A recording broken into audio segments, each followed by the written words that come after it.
is an illustration on how to achieve the upper part of this dress. This pattern, the first thing you need to note is the length of this dress. So now, to cut this dress, you have to get your waist to your shoulder to waist point, which is what I have here. Now, after my waistline, I added basque of 4 inches. So this basque is not included in the length of the dress. The basque is just an extension you're going to add in front of this dress. So here's the under bust and here is the bust line. So now, first thing you need to do is to get the total length of the dress you're working with, and then you're going to minus your shoulder to waist out of the pattern. So let's say the total length of this dress is 60 inches. So you're going to minus your shoulder to waist. My shoulder to waist is 17 inches minus, you take that's 17 inches. Now you do 60 inches, which is the full length of your dress, minus 17. So for me, what I will have left for the lower part is 43 inches. So that 43 inches, you're going to cut it in form of a gathers. So you need about 3 yards by 43 inches. Now you're going to add extra 2 inches to the length of the lower part of this dress, because you're going to fold the lower part. So what I'll now cut is 45 inches by 3 yards, which I'll use to gather the lower part of this dress. Now, another thing is that since there's a basque at the front part of this dress might be longer. So you can go ahead to trim that part out when you're making the dress. That is, after making the dress, you can just trim out the longer area of the dress and fold it up. So without much wasting time, let's go ahead to draft the upper part. So here I'll mark my shoulder divided by 2 and I will come down by 1 inch. After marking this, I'll go ahead and mark a basic neckline of 3 inches for this pattern.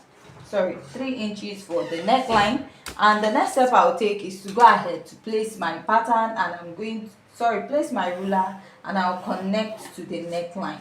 So I'll find my chest line, which is my bust circumference divided by 6 plus 1.5 inches, giving me 7 inches. I'll place my ruler and I will draw out a straight line. So note, you might not be needing or using this, but we are just marking it out as a guide. So I'll go ahead to mark my shoulder divided by 2. Now I'm going to connect from here to here. Now another thing you need to do is the extension, the length of your sleeve, right? How long you want your sleeve to be. So I'll just be using what I have on the pattern paper, but from what we have, you should use at least 7 inches to 10 inches for the extension. But by the time I slash that side of my sleeve, it can extend towards the length of the sleeve that you want to use for this particular dress. From this point, I'll come down by 1 inch. Now I'll now reconnect it back to the neckline of this dress.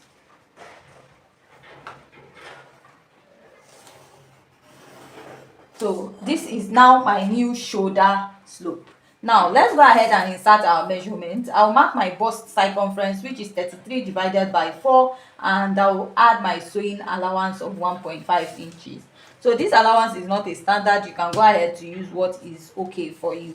Now I'll mark my waist circumference divided by 4 and I'll add my sewing allowance. I'll mark my waist circumference, which is the same thing as my under bust, which is 28 inches divided by 4. I have 7 inches and I'll add my sewing allowance of 1.5. So now I'll go ahead to place my ruler and I'm going to connect this from the bust to the under bust and down to the waistline. So for the basque of this dress, you can use from 4 inches to 5. Unless you want to make it longer, you can extend it to 6. But whatever you're marking, make sure that it's comfortable for you to wear. First of all, come in by your sewing allowance by the side. The next step I'll take is just to go ahead to connect for my basque. Now, when you're also drafting out this pattern, you can use the front pattern to achieve the back. The only difference is that you're going to add a zipper, because the lower part is just a gathers and the neckline of this dress is a bit high. So I'll be using about 3 inches 3 inches by 2.5 inches. Now the only difference for the back pattern is that the neckline will be 3 inches by 1.5 inches. Now I'll go ahead to connect. So if you're using your front pattern to cut out the back pattern, all you have to do is just to go ahead to add a zipper at the front part, that is for the back pattern, and then increase the neckline to 3 by 1.5 inches with your pattern. So this pattern, we are actually going to place it on another pattern paper and we're going to draft it out. So from here, I'm just going to connect this all the way down, and I'll connect it. You can go ahead to measure how open you want your sleeve to be, which could be around 8 to 10 inches depending on what you want. So I'm just going to use between 9 inches here, and I will reconnect it down to my under bust this way. So this is what my pattern will look like. So let's go ahead to cut this out.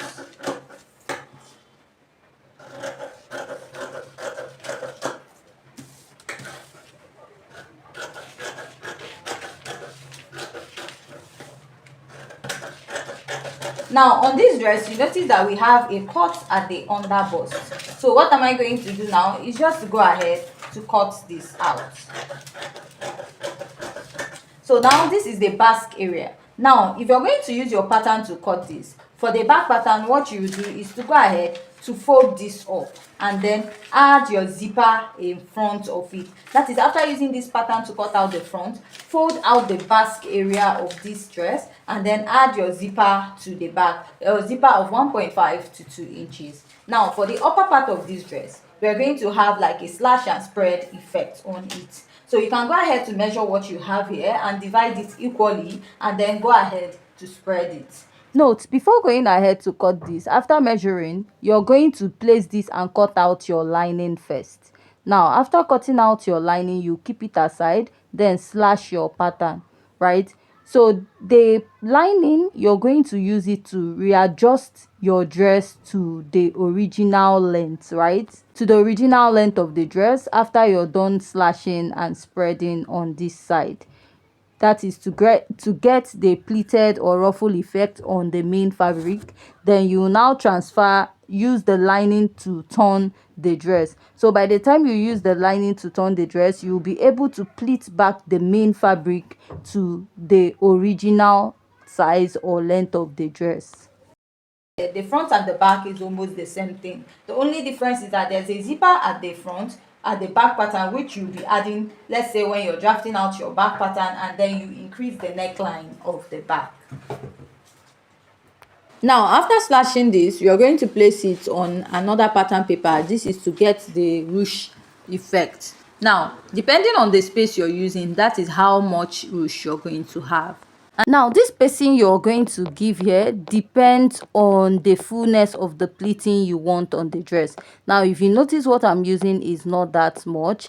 This is because what is on the dress is not that is the pleating effect is not that much, unless you want to go ahead to have a fuller pleating at the front part of your pattern. So you can measure about 1.5 to 2.5 inches before going ahead to place your next pattern. So whatever measurement you use will affect your dress, right? So just like I said, my pattern was shorter, so I'm just going to use this place to extend the sleeve, right? So I'm adding few inches to this part of the sleeve. Now if you cut your sleeve shorter, when you're cutting this part, you can just spread it out and reconnect, and your sleeve will be longer.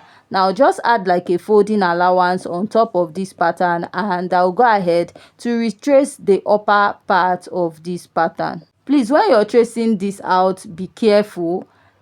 If not, if you cut something that is not accurate, it's going to affect your pattern, unless while joining it, you can just go ahead to use your lining to serve as a guide. Place it back. Place the main fabric on the pattern and then pleat it on the shoulder and use it to turn the neckline of this dress, right? And also at the lower part of this dress, you're also going to create or pleat it down to match that of the lower lining of the dress, right? And the neckline, you notice it is longer, so you also use the lining which you cut out to serve as a guide. Now let's work on the lower part of this dress, right? So this is the lower pattern, and you also notice that there is a pleat at the lower part of this dress. Now you're going to also go ahead to get another pattern, like you use this to cut out your first pattern. Get another fabric, then you're now going to place it and pleat. Remember, you're cutting this on fold. Now you're going to pleat this depending on the amount of fullness you want here. So I'm using a pattern paper and it's slightly difficult, right? So just like I said, that part from the underbust to the basque, you cut out a fabric for it, then get another fabric and pleat it on it this way before going ahead to turn it with your lining, right? So after you're done pleating to the end, use your pin to secure it so that it will not shift. And what you now do is to go ahead to trace this all the way around your pattern, right? You just go ahead to trace it out. So you can use this same pattern to cut out the back, because I did not get to see the back. But if there's no basque at the back of this dress, all you have to do is just to cut out the basque area of this and cut out the lower part of the back.